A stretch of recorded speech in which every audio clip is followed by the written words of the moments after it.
Welcome to Something to Wrestle With. Welcome to Wrestle With. Bruce Prichard. Bruce Prichard. Well, you know.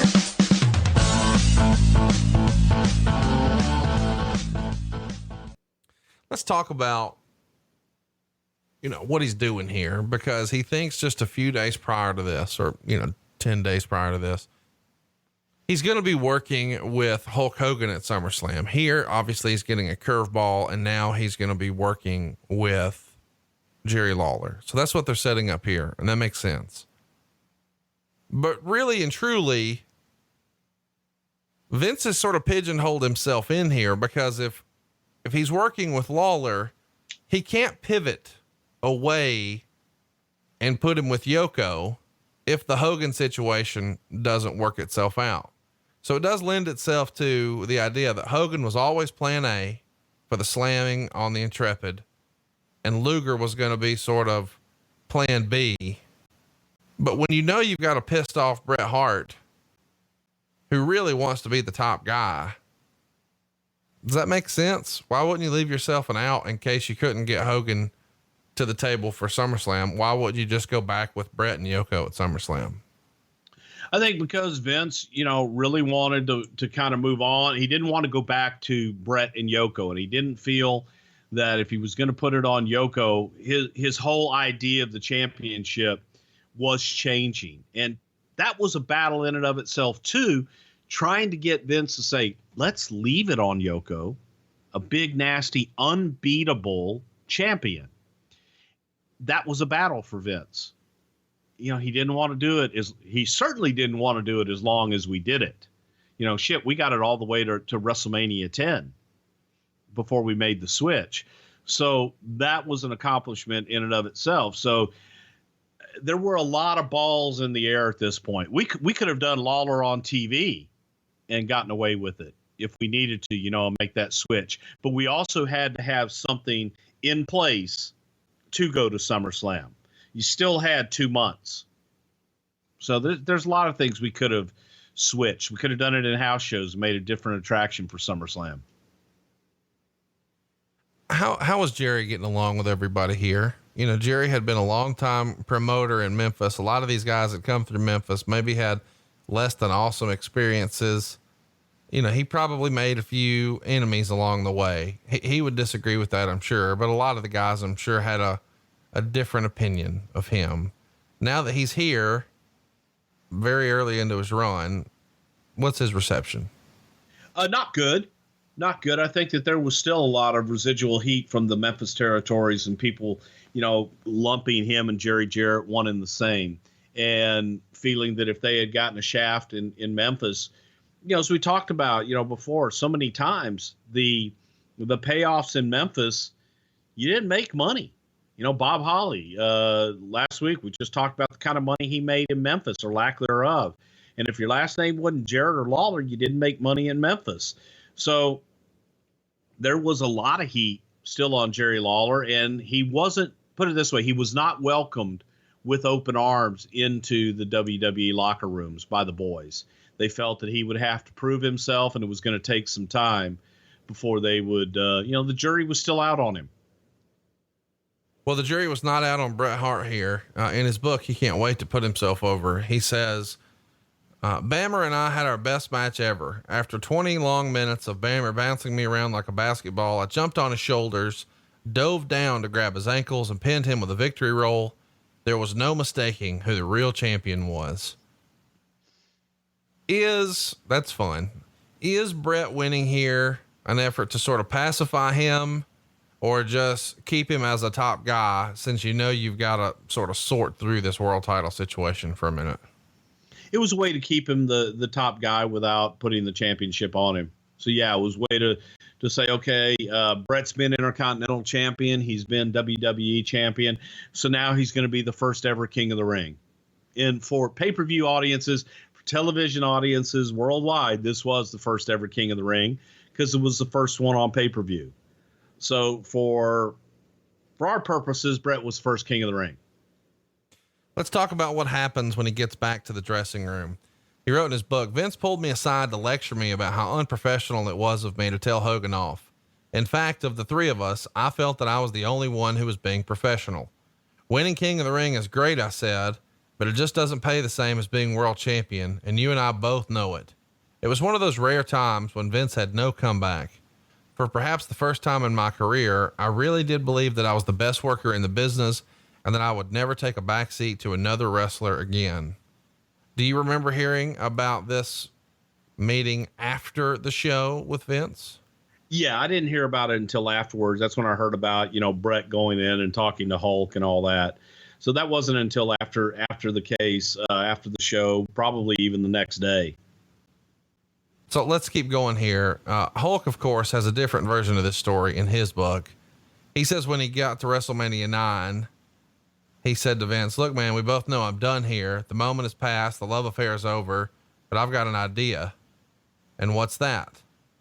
And Vince said, after my tag match is over, when Bret Hart gets beat by Yokozuna, how about if I come out to protest the way Bret lost? Yokozuna's manager, Mr. Fuji, can challenge me to get in the ring against Yokozuna, and boom, I beat Yoko to win the world title. Then I go to the next pay-per-view and drop the belt back to Yokozuna, and I'm out of here. That was the deal. Vince had agreed to it, and I thought, boy, I just scored me a couple more big paydays, and I didn't mind doing a job for Yokozuna because I love the guy to death. It was all set. Now, we talked about this a lot in WrestleMania 9. We're going to try to do this without shouting at each other. Is that the way you remember it? Well, again, the part left out there was the international tour that Hulk was going to go on. Sure. And Vince felt that it was going to be better to bill Hulk as the champion and for all that going in there to bill Hulk Hogan as the WWE champion. So again, that's how it's presented to us. What actually transpired between Vince and Hulk, I wasn't there for that conversation, but I can give you the conversation, that Vince had back to us. And that was to be able to utilize this and get the absolute most bang for our buck while we for sure have Hulk. And like I said, after whatever, June, July, whatever it was, Hulk was going on to do Thunder in Paradise. So we didn't, you're trying to figure, okay, well, if we can maybe get this other SummerSlam date, all these other things, there was just a lot of unknowns at that point. But I think in everybody's version, the truth probably lies somewhere in the middle there. So let's talk about, there's so much to talk about here. And I know that we did this in a big way at WrestleMania 9, but I want to do it again. Hulk says, before we got to King of the Ring, about a month later, Bret Hart got in my face and said, you son of a bitch. Vince McMahon told me you won't drop the belt to me. And I said, brother, I'm dropping the belt to Yokozuna. That's the deal I made. And Bret said, that's not what Vince told me. He said, you wouldn't drop the belt to me because I'm not in your league and I couldn't lace up your boots. And I said, well, how about me and you go get in a room with Vince right now? Finally, the three of us, Vince, Bret, and myself, wound up in a room together, and Bret said to Vince, didn't you tell me that Hogan wouldn't drop the belt to me? And Vince said, Bret, that's just what you thought you heard. Hulk said, I had a feeling Vince wasn't going to be straight up with Bret, and I think Bret felt the same way. But Vince was the boss, and there was nothing Bret could do about it other than fume a little. I was fuming a little myself. To tell you the truth, I didn't care if Bret Hart got the belt or not. It just pissed me off that Vince had told me one thing and told Bret another, because everybody thought it was my decision to not drop the belt to Bret. It made it look like I wasn't a team player. So the next day, they're in Columbus, and he writes, I was so sore that I could barely drive to the building in Columbus for TVs. As I hobbled in, Hogan came straight to me. He motioned me with his big finger and says, come here. I stared at him, and he softened and asked me, can I have a word with you? I nodded, and we went off for a talk. Terry told me, yes, I was supposed to win the belt back, but that's when Vince changed our contest at SummerSlam to a non-title match. He said he'd no longer wanted to do a match with me.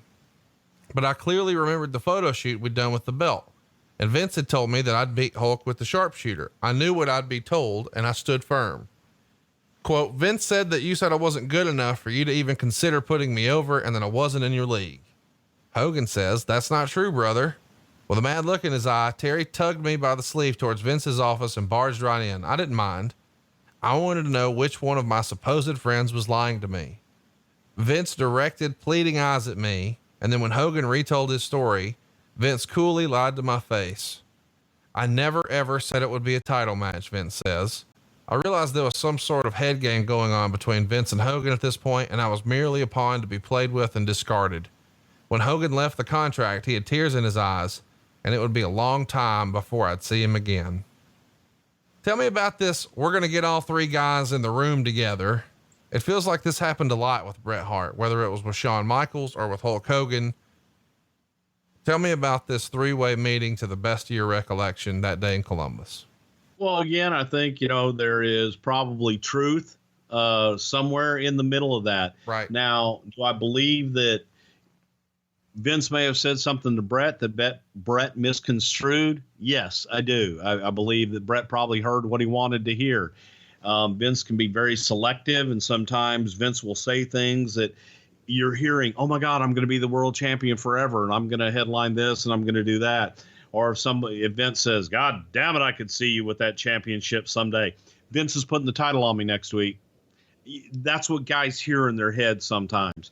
So you hear both sides of that and everything else, and the only side that's missing is Vince's side of it. I think that the truth is somewhere in the middle of all of that bullshit. And it comes down to a lot of he said, she said bullshit. And in the middle of it, to me, the best thing for me anyway, always was if there was, he said, she said shit, I always like to get everybody in the same room. And so that's something I have done with Vince, to where it's like, oh, hey, you told Vince this, or so-and-so said that. Let's go get everybody together, say it to my face. And then at least you know where the hell you stand. But I'm sure at some point in here, it was all just a lot of he said, she said. Feelings were hurt, and people were sore and pissed off and not knowing what the hell to do. And somewhere in the middle there is where it all falls out. Vince trying to please everybody. Of course, we mentioned that Hogan winds up appearing and working that TV taping in Columbus and a couple other shows right after, takes a little bit of a break, and then comes back and hits the two big shows in Chicago and Boston. He's usually working tag matches there with Brutus Beefcake, taking on Money Inc. But then when they go on that European tour in July, at the end of July and early August, he wrestles like 8 matches with Yokozuna there. He wins them all by count out. And then he's out of here. We've talked about the relationship that Vince has with the talent and how sometimes it's almost like a father son. It's more than just business. What was the relationship like with him and Hulk at this point? Did this affect, Vince personally to see Hogan leave? I mean, he's really been a mainstay of the company and the guy who really Vince built on his back, and now he's out of here. The relationship was strained, and it was kind of like, why though? I mean, chat me up on why. Usually when a relationship is strained, somebody feels like they didn't get the better end of the deal, that maybe the other person has wronged them somehow. What was the issue? I think the issue was that Hulk wasn't going to be there all the time anymore. You add to that you got to see both sides of it too. I think there was a part of Vince that may have been hurt. Hulk's leaving me after all I've done for him. On the other side of that, Vince felt a bit of relief that, okay, now we're going to be forced to make a change. We're not going to have Hulk to rely on anymore, to where we can just, in case of emergency, break glass and put Hulk out there and everything will be okay. It was forcing Vince to make a change, and it was forcing him to move on without Hulk Hogan. He embraced that, but I think that there was also hurt feelings that, how can you leave me?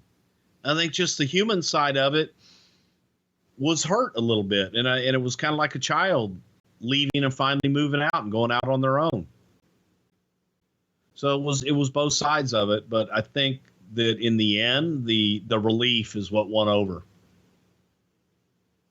Was there a top once, this European tour goes down Does Vince know then, hey, he's going to sit out SummerSlam. He's not coming back.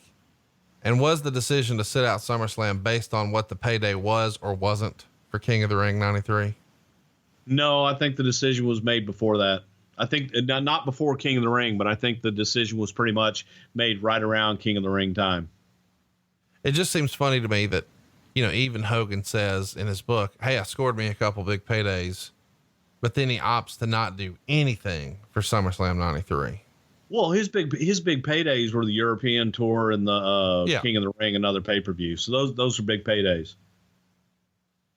Well, you know, we sort of talked about, you know, every angle you could hear from King of the Ring. It is an important time in the company because it is sort of a transition where it's the new generation. It's Diesel, it's Razor, it's Bret, it's Shawn, but in a weird way, it's also Duggan. It's also Bigelow. It's also Hogan. Where do you rate this King of the Ring pay-per-view? Well, as far as overall shows, it's an important one because it was the first one. You know, it was the first King of the Ring pay-per-view, and it became, you know, the fifth of the big five for us over the years. And it stayed that way for a long time until we went to the monthly pay-per-views and the in your houses and what have you. So it was important in that regard.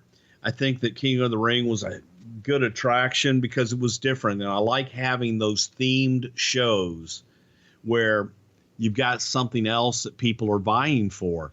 So I like that tournament aspect. Vince is not a big guy on tournaments. And the fact that he did King of the Ring was him giving in to the tournament concept and allowing it to happen. So that was an important thing too. I think the show holds up, man, going back and watching it. You know, I'm guilty of fast forwarding through shit a lot of times. And I watched this whole thing, man, bumper to bumper. And it was like, okay, it's not that bad.